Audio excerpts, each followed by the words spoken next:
Good afternoon to you, televiewers, and thanks for joining us in this midday bilingual edition of the newscast on Equinox Television. Bonjour Nadine Yam. Bonjour Innocent Azé, mesdames et messieurs, bonjour, ravi de vous retrouver une fois de plus pour une nouvelle édition bilingue d'informations sur Equinox Télévision. D'abord ce drame survenu sur la route nationale numéro 3, au moins 7 personnes ont trouvé la mort dans un grave accident de la circulation survenu hier après-midi. Selon des témoins, la collision entre un minibus et un camion a été violente. Des blessés graves ont été enregistrés. La circulation entre Douala et Yaoundé a été fortement perturbée durant l'accident, mais rétablie quelques heures plus tard grâce à l'intervention des forces de maintien de l'ordre descendues sur les lieux. Autre actualité dans ce journal, le défi de l'organisation d'une élection transparente, crédible, préoccupe les acteurs de la vie politique nationale et l'ECAM les a réunis afin d'élaborer des stratégies consensuelles pour une bonne tenue du scrutin le 7 octobre prochain. Aïe Cyril, Élisée Borba. C'est une concertation sur laquelle l'ECAM fonde beaucoup d'espoir. Avant l'ouverture officielle de la campagne électorale, il est question de définir le rôle des acteurs pour une élection réussie le 7 octobre prochain. Nous avons pensé qu'il faille se retrouver au niveau de la capitale pour discuter davantage, approfondir nos différentes idées et atteindre un objectif, donc le consensus général. Vous savez qu'en marge de ces assises, il y a une commission qui va se charger du code de bonne conduite des élections. Tous les acteurs vont le signer pour permettre à ce que nous soyons tous en accord. Les réactions des partis politiques divergent selon qu'on est du pouvoir ou de l'opposition. Au RDPC, l'on se satisfait de l'initiative et se montre disposé à appliquer le code électoral tel qu'il a été rédigé. Nous sommes d'accord avec la loi. Vous savez, une république ne peut pas fonctionner sans le respect de la loi.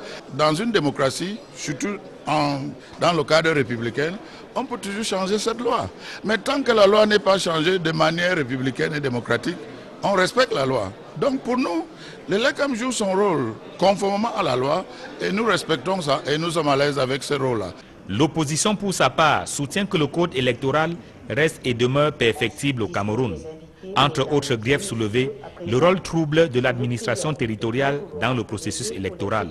Nous allons dénoncer un certain nombre de malheurs que nous vivons sur le terrain partant des acteurs indirects du processus électoral. Je vais parler ici des autorités administratives du pouvoir déconcentré qui nous empêchent, il faut le dire, nous déployer sur le terrain. Nous allons parler ici de ces policiers un peu trop zélés qui croient être au service d'un seul candidat et qui nous empêchent, je le disais encore, de nous déployer sur le terrain. En attendant que les résolutions prises à l'issue de la concertation soient mises en application, l'opposition se donne un nouveau défi, celui de créer un rapport de force. Ces textes-là ont été émis, discutés et votés par une majorité RDPC. La pression que les autres acteurs qui sont pas de RDPC exercent sur ces textes fait en sorte que, en tout état de cause, ils vont être retouchés. Le pouvoir des préfets, des sous-préfets, le gouverneur sera de moins en moins opérant lorsque sur le terrain, le rapport de force va changer. En 91-92, il n'y avait pas encore les lois. Nous avons fait des manifestations non autorisées qui ont dépassé la capacité de répression du pouvoir. Donc en réalité, fondamentalement, c'est le rapport de force sur le terrain qui prime. La concertation nationale entre Elections Cameroun et les acteurs du processus électoral est la 7e du genre. Produira-t-elle des effets en vue d'une élection réussie le 7 octobre prochain? Bien malin qui pourrait répondre à cette question. Et où en sont les imprimeries chargées de produire des bulletins de campagne électorale ainsi que les bulletins de vote? Le ministre de l'administration territoriale s'y est rendu lui aussi pour apprécier le rythme d'exécution de ce marché dont le délai de livraison est déjà dépassé. Guizobo, Emmanuel Diop.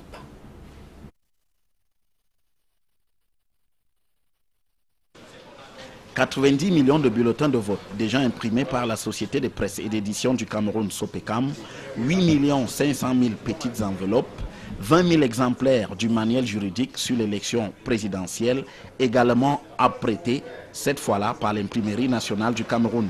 Tel est le constat que le ministre de l'administration territoriale vient de faire à l'issue d'une visite dans ces deux imprimeries.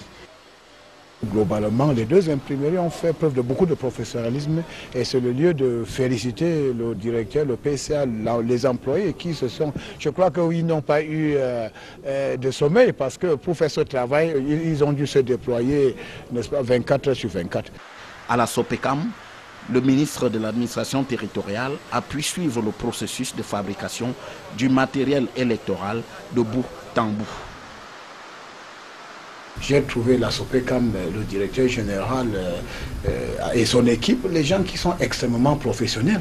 Et vous avez vu que lorsque nous sommes arrivés ici, bon, nous avons été conduits dans les ateliers, nous avons vu le début du processus et jusqu'à la fin.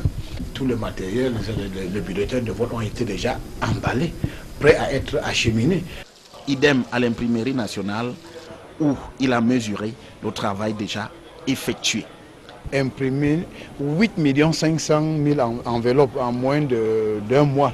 C'est un travail gigantesque et je me félicite parce qu'ils ont respecté le calendrier, ils sont même allés au-delà et tout le matériel commandé par Elecam est prêt. Pour le ministre de l'administration territoriale, tout se déroule pour le mieux dans le processus de fabrication du matériel électoral. Le travail a été fait à temps, il est livré, il sera livré à temps. Et les élections pourront se dérouler dans une ambiance sereine. Le matériel électoral est très important dans tout processus. Le MINAD, normalement, doit effectuer une visite pour constater que ces choses sont en place. Et non seulement que le travail est fait, mais que c'est acheminé dans les 10 régions. La date limite pour la fabrication de ce matériel était fixée au 5 septembre 2018. Reste à jauger maintenant cette mécanique dans sa mise à disposition dans les régions et le jour J, le 7 octobre prochain. À présent, des publics reportages à l'occasion de cette rentrée scolaire 2018, les laboratoires Biopharma ont sensibilisé les élèves des écoles maternelles et du primaire sur l'importance du lavage des mains et la toilette corporelle en utilisant le savon antiseptique et antibactérien Bactol. Cette caravane de la propriété de l'hygiène corporelle a sillonné quelques écoles dont la ville de Bafoussam, région de l'Ouest Cameroun. Reportage. Au tout premier son de cloche de la rentrée 2018, voici les laboratoires Biopharma dans les établissements scolaires de Bafoussam. À travers sa marque Bactol, les laboratoires Biopharma ont décidé de descendre dans les écoles et insister sur l'importance de se laver les mains avec de l'eau et du savon Bactol. Et lorsqu'il n'y a pas de l'eau et du savon, on utilise le désinfectant Bactol. Lundi 3 septembre, jour de rentrée solennelle, l'équipe des laboratoires Biopharma est au complexe bilingue privé laïque La Providence pour sensibiliser les élèves de la maternelle et du primaire. Sur place, une démonstration de lavage de mains au savon et désinfectant Bactol. Les deux fonctions du savon Bactol sont antiseptique et antibactérien. On applaudit pour elle. À la fin de la séance, une distribution des produits à tous les élèves. Une action citoyenne qui touche le cœur des responsables de l'école bilingue privée laïque La Providence. No company has ever entered this institution and done as Biopharma has done. So I want to just say that I am overwhelmed with joy because of what Biopharma is doing in our institution. Je constate que c'est un partenaire de confiance et je lui dis merci 1000 fois. Mardi 4 septembre, deuxième jour de rentrée scolaire, la caravane de la propreté et d'hygiène corporelle des laboratoires Biopharma s'ébranle à l'école catholique Saint-Paul du quartier Évêché. Le même rituel de lavage de mains avec présentation des propriétés actives du désinfectant Bactol et le savon Bactol. Ces mains sont propres et toutes les bactéries ont été assassinées. Et le message passe plutôt bien auprès des tout-petits. Relais pour leurs parents à toujours se procurer le savon Bactol pour l'hygiène et la propreté de toutes les familles. J'ai retenu que quand on veut laver les mains, on savonne les mains et on rince. Pour éviter les microbes. Et face à ce souci des laboratoires Biopharma, de préserver la bonne santé des élèves en leur prodiguant des conseils et distribuant des savons Bactol, la directrice de l'école primaire et maternelle Saint-Paul n'a qu'un mot sur les lèvres. Monsieur le Président, directeur général de la société Biopharma, merci déjà pour ce qu'il fait, pour ce qu'il fera et pour ce qu'il a eu à faire. Qui dit merci demande encore s'il peut en plus de ça penser aux personnes déshéritées. Mercredi 5 septembre, dans la grande cour de l'école privée Les Oiselets au quartier Kankop, tous les élèves et enseignants accueillent l'équipe des laboratoires Biopharma, venus leur donner des conseils sur la nécessité de toujours se laver les mains et tout le corps. Mais alors avec quoi? Les produits Bactol bien sûr. Après échange fructueux, les tout petits reçoivent des packs de savon Bactol pour leur hygiène corporelle, gage d'une bonne santé tout au long de l'année scolaire 2018-2019. Par cette campagne de sensibilisation à la propreté et l'hygiène corporelle, les laboratoires Biopharma s'engagent à poursuivre le combat jusqu'à extinction complète des microbes et des bactéries en milieu scolaire et familial.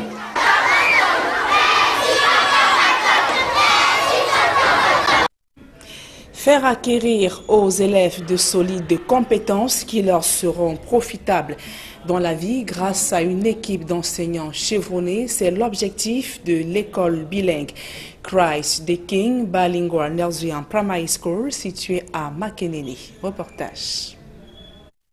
Le 3 septembre dernier, c'était la rentrée scolaire sur l'ensemble du territoire national. Dans l'arrondissement de Makelele, département du Bas-Minoubou, région du centre, les tout petits également renouent avec le chemin de l'école. Rendu dans cette école qui a pour nom Christ the King Bilingual Nursery and Primary School de Makelele Est, à l'est de Ngokop, l'affluence en ce jour de rentrée scolaire est à son comble. Parents, enseignants et apprenants se sont levés aux aurores pour éviter d'être en retard dans cet établissement scolaire de référence où le bilinguisme est désormais une réalité. Christ the King is one of those schools in Makelele that has proven beyond reasonable doubt that education and go above boundaries. That is school that teaches extremely very well. I think if to use that adjective, and also it is very clean and very secure for children. I think that is why I brought my child here, and I feel that like last year, the child has actually transformed and improved from being just an average child to an extremely good child. I think Christ the King is a school that I would advise any other parent to enroll the child into Christ the King. Les dirigeants de cette école de référence, qui a pour nom Christ the King Bilingual Nursery and Primary School de Makelele Est, à l'est de Ngokop, ont tenu pour cette rentrée scolaire 2018-2019 à mettre les petits plats dans les grands dès le premier jour de la rentrée scolaire. Après une courte prière, place maintenant à l'hymne national.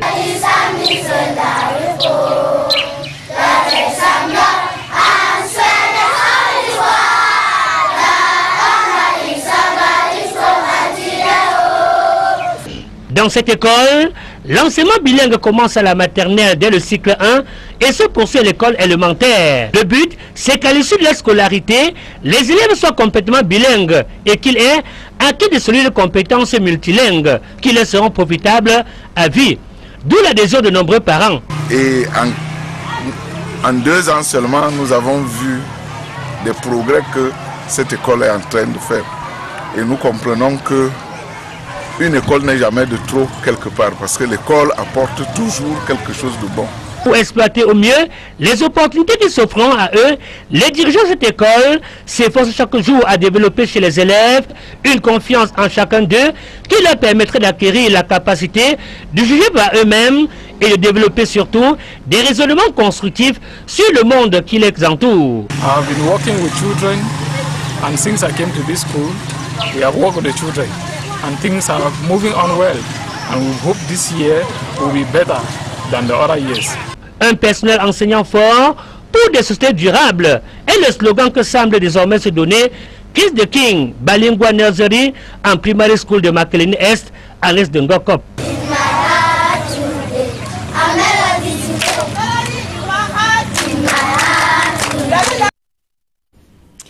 Et nous restons toujours en éducation, cette fois-ci dans l'enseignement supérieur. Et pour faire face à de nombreux défis comme celui du e-learning, l'IUG a tenu hier son 2e conseil scientifique. Les travaux qui se sont déroulés dans la salle des actes de l'IUG visent l'amélioration de la performance des étudiants. Reportage. L'Institut universitaire du Golfe de Guinée a tenu le 6 septembre 2018 la deuxième session de son conseil scientifique.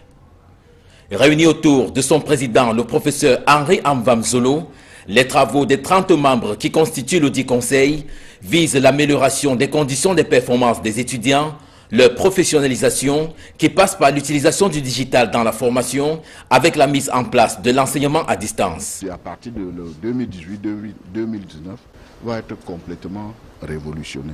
Le digital va entrer en ligne, le numérique va entrer en ligne et nous avons déjà signé un certain nombre de contrats pour que les supports de cours qui sont remis obligatoirement aux étudiants soient en ligne sur un circuit fermé contrôlé par l'IUG, de telle manière que l'étudiant puisse non seulement travailler sur le support, mais également aller sur le digital, trouver le même cours et enfin être en présentiel avec l'enseignant dans la salle de classe. Cette instance de réflexion et de proposition de l'Institut en matière de politique scientifique est constituée des représentants ou des recteurs des universités d'État, des directeurs des instituts privés nationaux et internationaux qui sont par ailleurs des partenaires privilégiés. Le professeur Paul-Henri Amvam-Zolo déroule ici l'essentiel des travaux. Ce conseil scientifique, il y a d'abord l'état d'avancement des travaux de la dernière session. Nous allons également étudier la carrière des enseignants, également faire le point sur le calendrier académique de l'année qui va commencer 2018-2019. Et comme l'a souligné Monsieur le Président de l'IUG tout à l'heure, et compte tenu de la composition de ce conseil, nous pensons que chacun des membres pourra donc apporter sa contribution. Tout ceci pour l'évolution de cette institution qui nous tient beaucoup à cœur. Les 3 campus qui constituent l'Institut universitaire du Golfe de Guinée, avec ses 108 salles de classe, son amphithéâtre de 700 places, ses 9 salles informatisées, ses ateliers, ses laboratoires et son centre de santé s'apprêtent à accueillir de nombreux étudiants qui, à l'occasion, ont bénéficié des conseils et de l'orientation. Les résolutions qui doivent permettre à l'Institut universitaire du Golfe de Guinée de poursuivre son ascension et de se positionner comme un acteur majeur dans la nouvelle image de l'enseignement supérieur au Cameroun seront données le vendredi 7 septembre à l'occasion de la tenue du conseil d'université. Et la première édition du tournoi de l'unité s'est achevée il y a quelques jours dans l'arrondissement de Tonga, région de l'Ouest Cameroun. Les fils et filles de ce village ont donc tenu à travers ce tournoi prôner l'indivisibilité du Cameroun. Reportage. La plus haute autorité du département est à Makenene pour la clôture du tournoi de l'unité Chantal Biya. Le préfet du Mbamé-Inouboua donnant le coup d'envoi de la finale de football. Une grande première dans l'histoire de tout l'arrondissement. Un tournoi de football permet aux jeunes d'être occupés pendant les vacances, de vivre ensemble et de faire éclore leur talent. C'est la raison pour laquelle je suis venu pour dire tout mon encouragement pour cette initiative. À la tribune d'honneur, des invités de marque. C'est des actions à encourager dans l'arrondissement. Je suis très content de M. Ndiatou Proli. Je suis à Makenene déjà pour soutenir l'effort d'un fils natif de Makenene, qui est même grand notable, la grande cour de la chefferie Banouga. Il a mis sur pied une action qui mérite d'être soutenue par les chefs. Les jeunes sont en train de se réjouir d'animer la ville pendant les vacances. Il a été élevé ici, ce qui fait que de toutes les façons, ce qu'il fait pour la jeunesse est d'une certaine importance à encourager. 2 équipes, Kiroun de Nyokon et Askagot, pour disputer une finale épique devant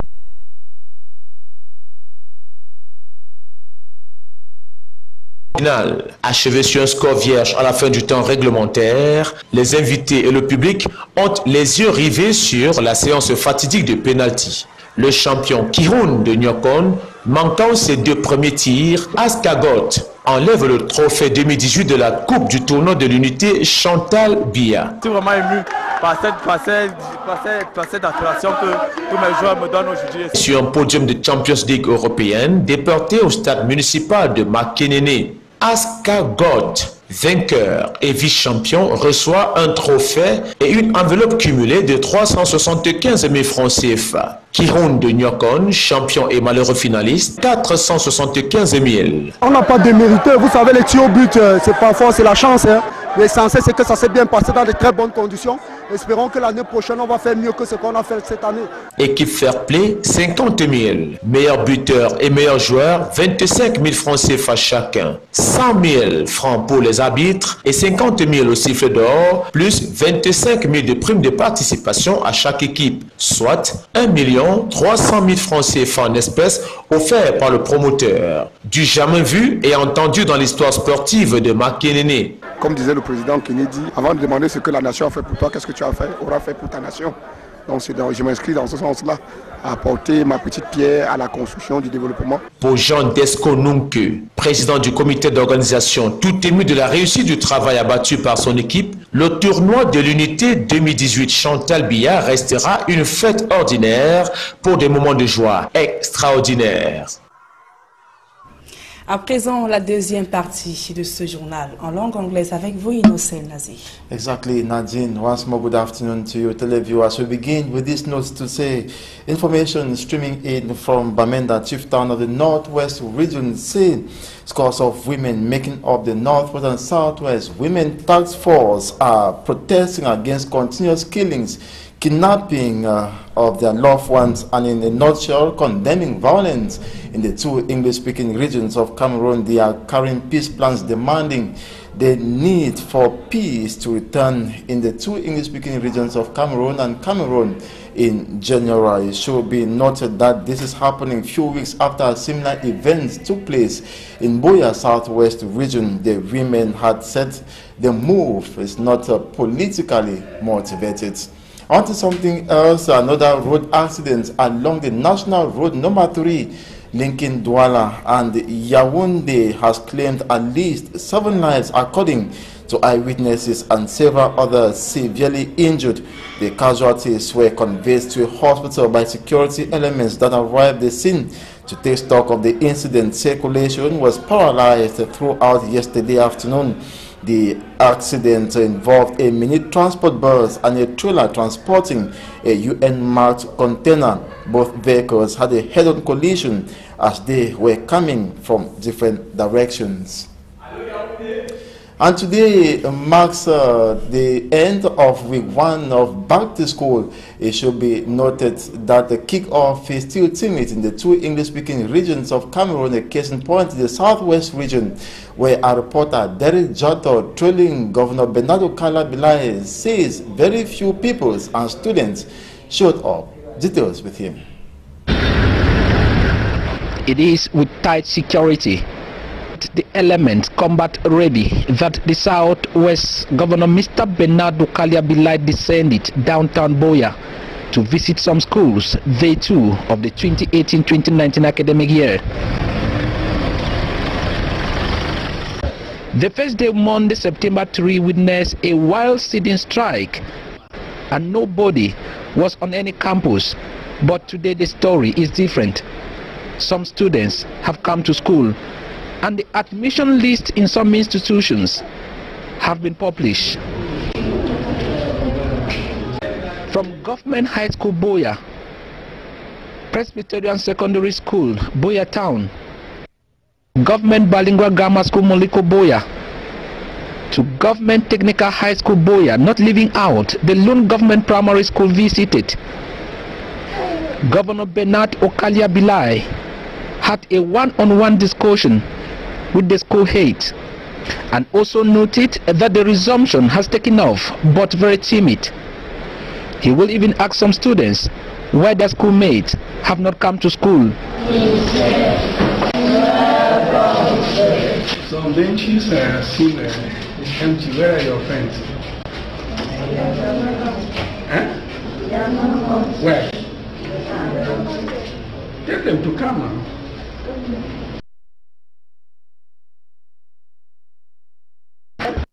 Reason why at the end of the day, the Southwest Governor begged parents to cease sending their children to school as a parental obligation. Particularly, we want to encourage the parents to accompany the younger ones who are at the primary school to schools. The future is in the school. Even if you want to be a good farmer, you must know how to be a good farmer. Even if you want to be a mechanic, a medical doctor, a lecturer, an officer, you must go to schools. Some schools are yet to register even one student on some campuses in the southwest region. Timid resumption in the southwest region as well as in the northwest region, contrary to school take-off in the other 8 regions of Cameroon. The case in point in Kongsamba 1 subdivision in the Mungu division of the littoral region, and equally Bafang in the west region of Cameroon, where classes began effectively with very few challenges recorded. Details in the upcoming report. Schools in Kongsamba in the Mungu division of the littoral region kicked off void of hitches with effective lessons granted learners. A case in point is government English practicing school in Kongsamba 1 municipality. Effectively in this school at 7:30 the pupils were already there. The teachers were there, the classes were open, children were already effectively in the classroom with their teachers, with the teaching learning process starting. Turnout of pupils on day 1 and the first week in general has been massive, like in government's bilingual nursery and primary school Ekante in Kongsamba. Some of the learners came in from the northwest and southwest regions. The problem there is that we don't have enough classrooms, and even where the children are going to sit, it has not been easy. So I don't even know what are we going to do at this particular time. As you can see, there is a parent behind you. These are all newly parents. They are coming from all over. So it has not been easy since in the morning because they are looking for admission for their children.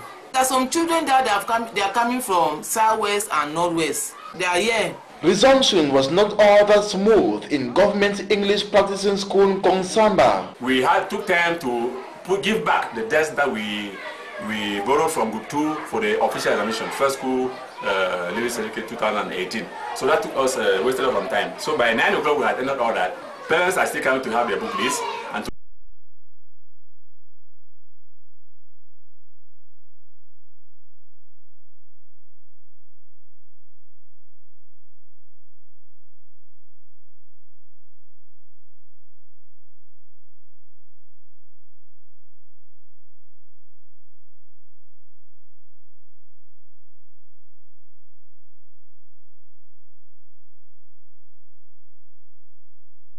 classique de Bafang. À 7h moins le quart, tout le staff du lycée classique était présent.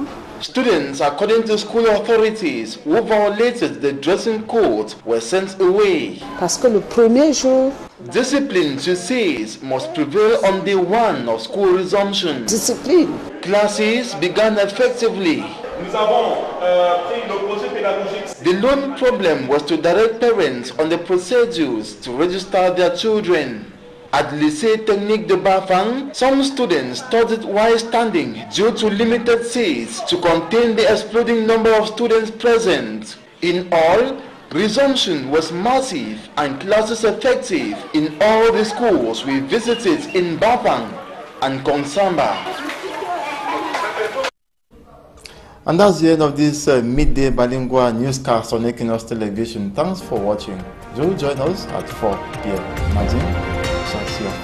Merci, on se voit à 16h. Innocène Azé. Mesdames et messieurs, c'est la fin de ce journal. Merci pour votre aimable attention et passez d'agréables moments en compagnie de nos programmes.